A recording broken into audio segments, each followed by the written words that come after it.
수예배로 나오신 우리 동 가족들을 예수님의 이름으로 환영하고 축복합니다.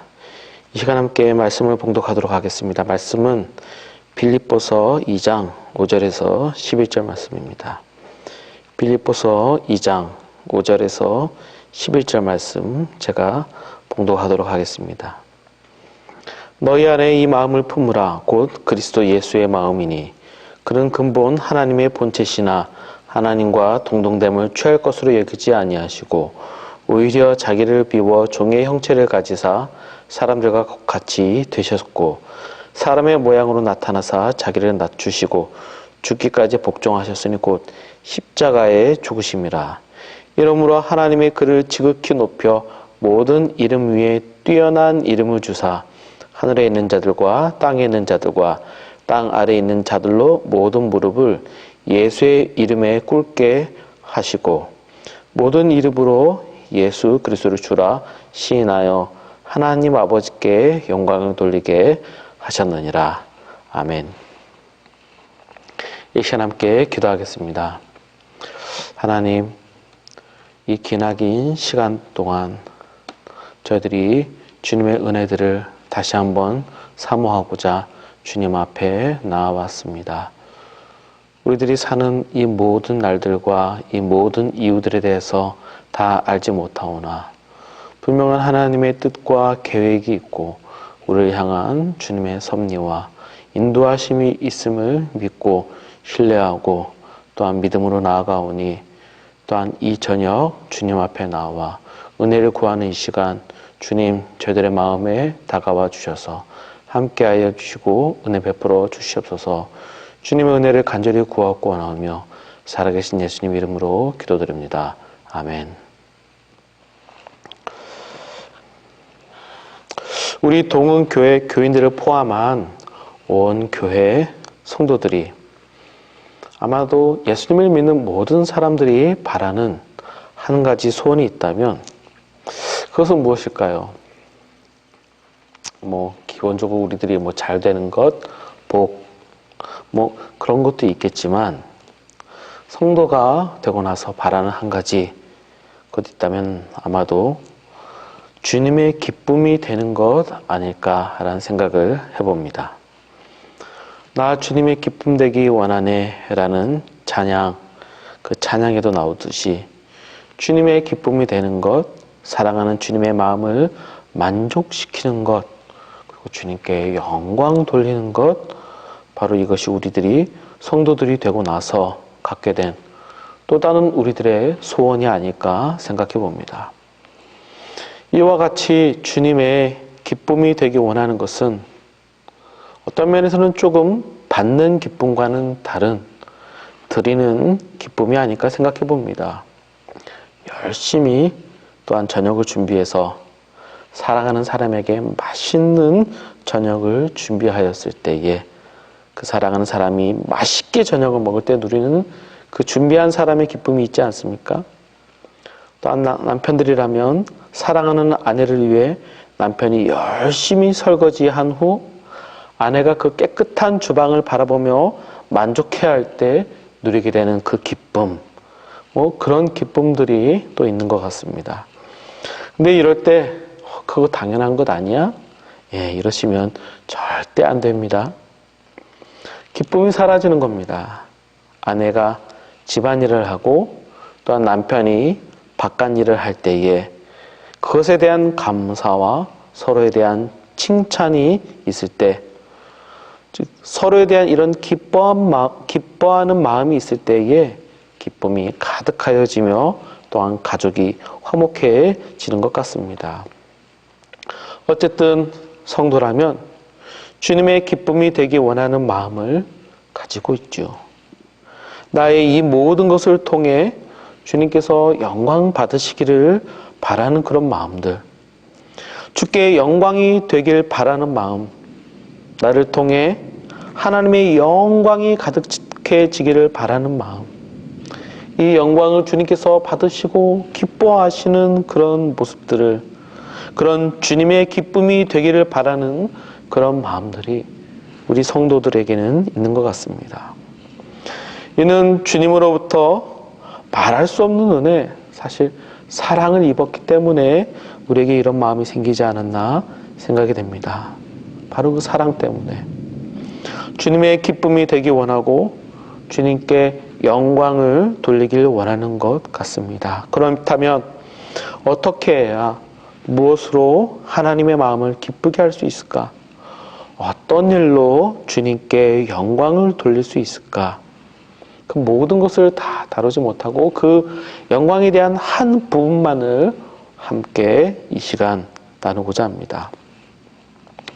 보통 자녀가 부모의 마음을 기쁘게 하기 위해 무엇을 합니까? 여러 가지가 있겠죠. 공부를 열심히 해서 성적이 우수하거나 좋은 대학, 직장을 가서 행복한 가정을 이루며 사는 것, 이와 같이 그 부모가 바라는, 또한 그 부모가 원하는 그 삶을 자녀가 살아가고 이럴 때에 부모의 마음이 기쁘지 않을까 생각이 됩니다. 그렇다면 우리 하나님께서 저와 여러분에게 원하시는 것, 하나님께서 우리에게 바라시는 그 삶을 사는 것이 바로 하나님께 기쁨이 되고 또 영광이 될 텐데요. 그러면 하나님께서 기뻐하시는 삶은 어떤 것일까요? 우리에게서 어떤 것을 발견할 때 하나님께서 기뻐하실까요? 다른 말로 우리가 무엇으로 주님께 영광을 돌릴 수 있을까? 이런 질문을 가지고 빌립보서 2장 11절을 보려고 합니다. 2장 11절을 제가 읽어보겠습니다. 모든 입으로 예수 그리스도를 주라 시인하여 하나님 아버지께 영광을 돌리게 하셨느니라. 우리 구주 예수님께서 아버지 하나님께 영광을 돌리셨는데 어떻게 영광을 돌리셨냐면요. 그 내용을 구체적으로 5에서 8절이 어떤 면에서는 설명하고 있는 것이겠죠. 자기를 비우고 자기를 낮추고 또한 복종하고 죽으신 것. 어떻게 하셨다고요? 자기를 비우고 낮추시고 복종하시고 죽으신 것. 이 땅에서 성육신 하시어 고난의 생을 사시다가 십자가를 지신 예수님의 일생을 이와 같이 말하는 것입니다. 낮아지시고 복종하시고 죽으신 것. 근데 또 본문을 자세히 읽어보니 아버지께 영광을 돌린 사람이 예수님이 아닙니다. 다시 11절을 자세히 읽어보시죠. 모든 입으로 예수 그리스도를 주라 시인하여 하나님 아버지께 영광을 돌리게 하셨느니라. 영광을 돌리게 하셨느니라. 모든 입으로 하나님 아버지께 영광을 돌리게 하셨느니라. 모든 입으로. 여기서 아버지께 영광을 돌린 사람들은요, 예수님의 십자가를 통해 구원을 받은 사람들을 말하는 것입니다. 예수님을 주로 믿은 사람들이 아버지 하나님께 영광을 돌렸다는 것입니다. 예수님의 이 낮아지신 사역을 통해 예수님이 나의 진정한 주인 되심을 시인한 사람들이 또 이 모든 일을 계획하시고 이루신 아버지 하나님께 영광을 돌렸다는 말입니다. 바로 이 2장 11절에 우리에게 주시고자 하는 그 말씀의 주제가 있는 것 같습니다. 예수님께서 그분의 십자가 사역을 통해 우리를 구원과 믿음으로 부르셨습니다. 그리고 그 부르신 자들로 아버지께 영광을 돌리게 하셨는데 이 영광을 돌리게 하신 이 과정 속에서 우리가 그것을 발견할 수 있는 겁니다. 우리의 간절한 소원, 어떻게 하면 하나님께 영광을 돌리는가? 예수님께서 그 모든 사역을 통해서 우리를 부르시고 우리로 아버지께 영광을 돌리게 하신 이 11절 말씀을 통해서 우리가 진정 하나님의 기쁨이 될 수 있는가에 대한 단서가 오늘 여기 본문에서 발견할 수 있을 것 같습니다.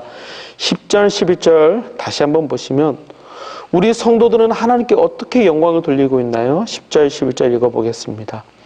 하늘에 있는 자들과 땅에 있는 자들과 땅 아래에 있는 자들로 모든 무릎을 예수의 이름에 꿇게 하시고 모든 이름으로 예수 그리스도를 주라 시인하여 하나님 아버지께 영광을 돌리게 하셨느니라. 어떻게 영광을 돌리게 하셨습니까? 어떻게 영광을 돌렸나요? 예수의 이름 앞에 꿇어 예수를 주로 믿는 것, 이것으로 우리가 아버지께 영광을 돌린답니다. 우리가 항복하여 예수님을 주님으로 믿는 것을 통하여 하나님 아버지께 영광을 돌리게 한다고 말씀을 하는 겁니다. 이것을 조금 단순하게 말하면 여러분의 항복과 저의 항복이 하나님께 영광이요, 구주 되신 예수님의 주인 되심, 예수님의 주권, 예수님만이 나의 전부라는 것을 인정하고 고백하는 것이 하나님께 영광이 된다는 말입니다. 말이 좀 난해합니다.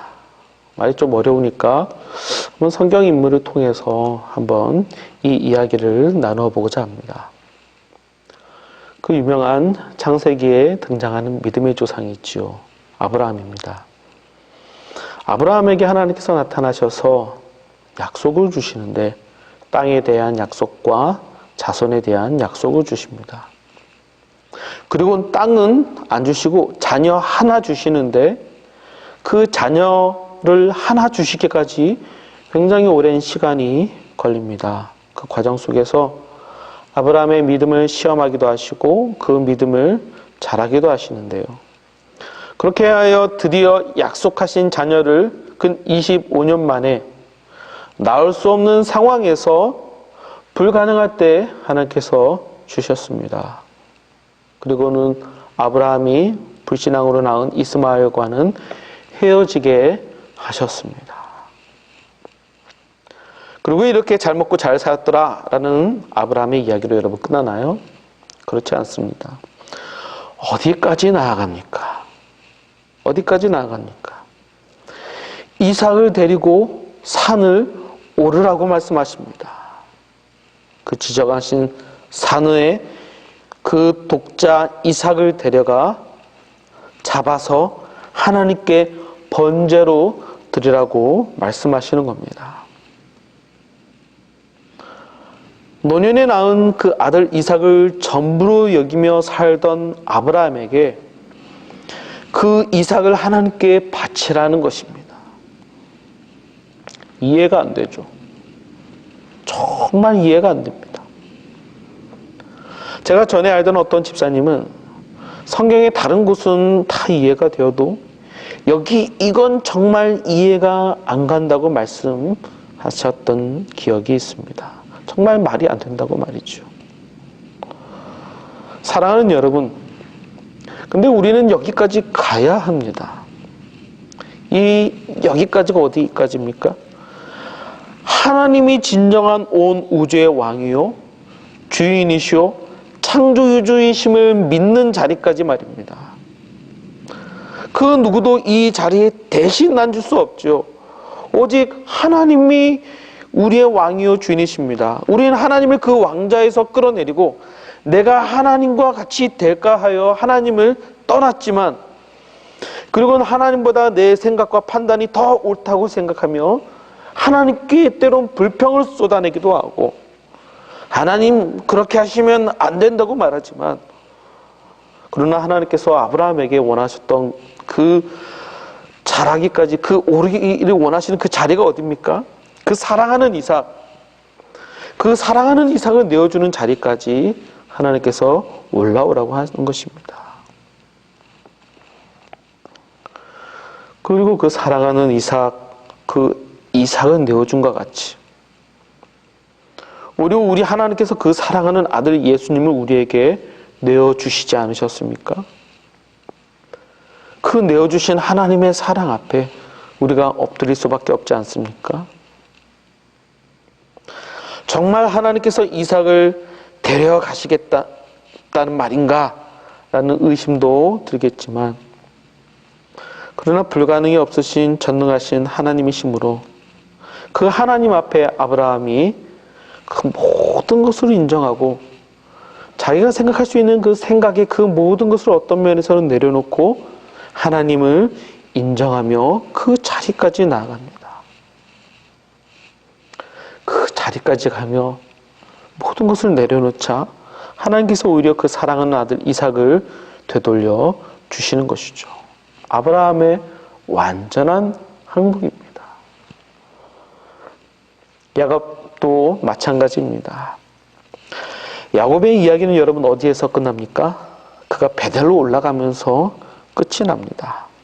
삼촌과 화해하고 야복강에서 천사와 씨름하고 형 에서와 화해하고 또한 자기 딸 그 디나를 겁탈한 그 마을을 쑥대밭으로 만들며 결국 그가 올라가는 곳은 어디냐? 베델이었습니다. 그 베델은 그가 천사의 사닥다리를 보며 제단을 쌓은 곳이죠. 다시 이곳으로 돌아오겠다고 약속하며 주님을 만난 곳이 이 베델입니다. 베델로 돌아와 하나님을 경배하며 엎드리는 것으로 완전히 항복하는 것으로 내 힘으로 할 수 있는 것은 아무것도 없다는 것을 철저하게 깨달으며 항복하는 것으로 야곱의 이야기는 마칩니다. 하나님이 나의 전부요 내 인생의 모든 것이라는 것을 인정하는 자리겠지요. 주께서 다윗을 다루십니다. 언제까지 다루시나요? 다윗은 정말 끝까지 다루십니다.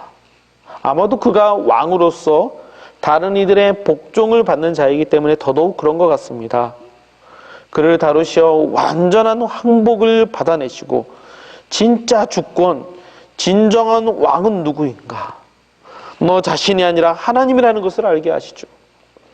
하나님이 나의 왕, 나의 주, 나의 하나님이라는 것, 그분이 나의 모든 것이라는 것, 이것을 인정하고 받아들이고 그리고 주님께 온전히 항복하여 두 손 들고 주님 앞에 나아가는 것. 주님만이 나의 예배를 받으실 분이십니다. 라는 것들을 성경은 그 인물들의 여러 인생들을 통하여서 우리에게 말씀하고 계신 것입니다. 사랑하는 성도 여러분, 그리고 오늘도 주께서 이와 같은 항복을 우리에게 받으시기를 원하시는 겁니다. 이는 힘 있는 자가 연약한 자에게서 받아내는 그 어떤 억압적인 항복이 아닙니다. 그런 구역적인 것이 아닙니다. 여러분, 이것은 사랑의 항복이지요. 사랑의 항복입니다. 내가 너를 얼마나 사랑하는지 너는 아느냐? 너를 위해 내가 누릴 모든 위대함과 고귀함과 숭고함을 버렸고 너를 위해 낮아졌고 또 너와 같이 되기 위해 하나님의 말씀뿐만 아니라 인간의 법도로 순종했으며 그 법에 따라 죽었다라고 말씀하시죠. 너를 위해 내 살이 찢겼고 너를 위해 내 몸이 상했으며 너를 위해 내 피가 강을 이루었다라고 말씀하십니다. 왜? 여러분과 저를 살리려고 내 죄를 씻으시려고 말입니다. 내 강팍한 마음, 굳게 닫힌 마음, 두드린다고 열리지 않는 그 단단한 마음을 사랑으로 녹여서 여시려고 말입니다. 그렇게 우리들의 마음을 여시고 들어가셔서 이 사랑의 빛이 어둠을 뚫고 우리의 마음에 비치게 하신 것입니다. 그 사랑이, 그 강력한 사랑이 우리들의 마음에 임한 것입니다. 그리고 말씀하시는 거죠.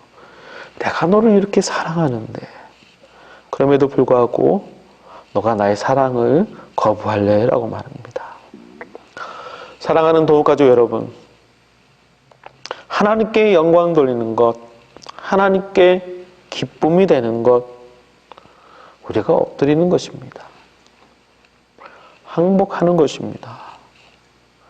주께서 나의 완전한 주인 되심을 인정하는 것, 그것이 영광 돌리는 것입니다. 여러분, 주님께 항복하시겠습니까? 우리 하나님의 주되심을, 주님이심을 인정하십니까? 사랑의 하나님의 그 놀라운 사랑을 받아 누리시겠습니까? 그 사랑의 하나님, 나의 항복을 받으실 주님이 나의 전부요, 나의 모든 것임을 인정하는 것. 예수님이 나의 영원한 만족과 기쁨이라는 것을 알아 매일 그 사랑에 항복하며 그분이 바로 나의 주 되심을 인정하는 것. 이것이 주께, 우리 아버지 하나님께 영광 돌리는 것이란 말입니다. 무엇을 했기 때문이 아닙니다.